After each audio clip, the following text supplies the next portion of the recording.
Hi, this is Robyn. Thanks for taking the time to listen. Today's Cup of Joy is called Welcoming the Whole Enchilada. This month is Black History Month, a time to honor the contributions and voices of Black people, not only those we know from history, though they matter deeply, but living voices, fresh and observant, unafraid to hold up a mirror with humor instead of a hammer. One of those voices I particularly enjoy belongs to Josh Johnson, a stand-up comedian and writer for The Daily Show. He's young, he's Black, he's sharp in that effortless way that makes you laugh before you realize you've been gently led somewhere uncomfortable. He tells stories about awkward moments and social misfires, the kinds of universal embarrassments that remind us how human we all are. Much of his humor has nothing to do with race at all, but every so often he widens the lens. Recently, he did a bit about the outrage surrounding Bad Bunny performing at the Super Bowl in Spanish. Johnson mimics the indignation of someone sitting with a bowl of chips and guacamole, tacos, and a margarita saying, "I want my Spanish in my mouth, not in my ears." The joke lands because it exposes the contradiction. We love the food, we love the rhythm, we love the art. But for some, hearing Spanish at the Super Bowl, one of our most American stages, stirs discomfort. The tension is real. Johnson helps us laugh about it, and his humor may help us bridge the gap. He gently points out how we love the stuff of another culture, but remain uneasy about the people who created it. I grew up and still live in white suburbia. Even during the years I lived in the Deep South, my schools and neighborhoods were segregated. My exposure to Black life was limited and closely resembles scenes from the movie The Help, a world of clear social lines and unspoken rules. I remember identifying with the young woman in that story who sensed the injustice around her, but struggled to know what to do with it. I still struggle. These days, most of my friendships are with people who look and live a lot like I do. I suppose it's that old adage about birds of a feather, and like most adages, it carries a grain of truth. I would be the first to admit that I am culturally naive in many ways. Even when I have traveled, it's been mostly within familiar Western European settings, not places that stretched me culturally in significant ways. But I am willing to learn. I am willing to welcome different colors, voices, accents, and preferences. We live in a world stitched together economically, culturally, digitally. Our food, our music, our art are already a patchwork quilt. This month we celebrate how profoundly America has been shaped by Black creativity and resilience.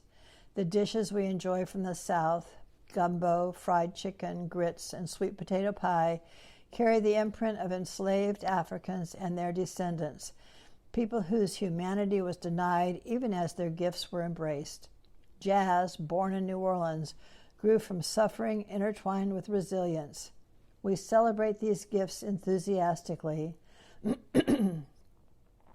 Yet loving the music and the meal has not always meant fully welcoming the people behind them.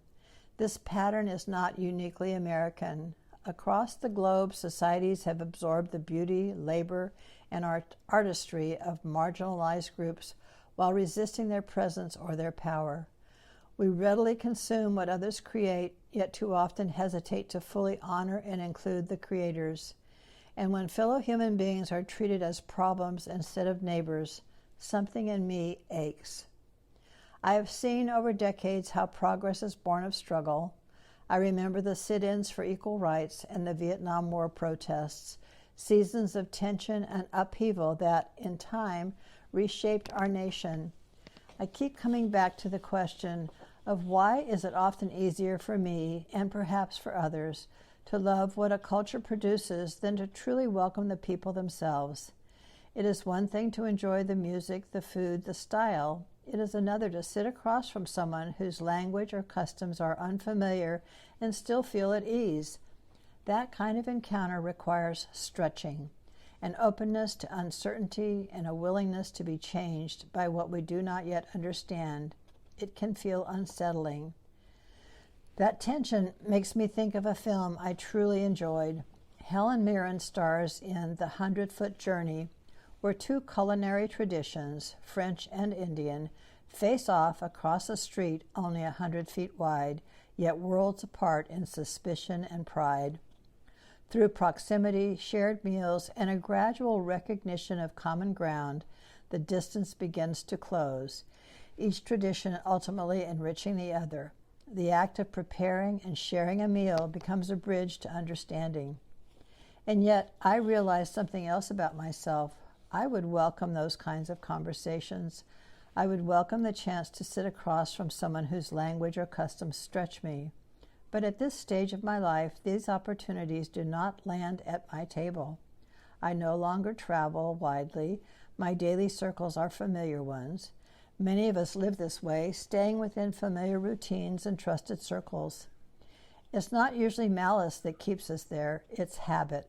And habit over time can quietly reinforce the sense of other. Perhaps that is why art, film, music, and even comedy matter so much. They bring faces and voices into our living rooms that might not otherwise sit across from us.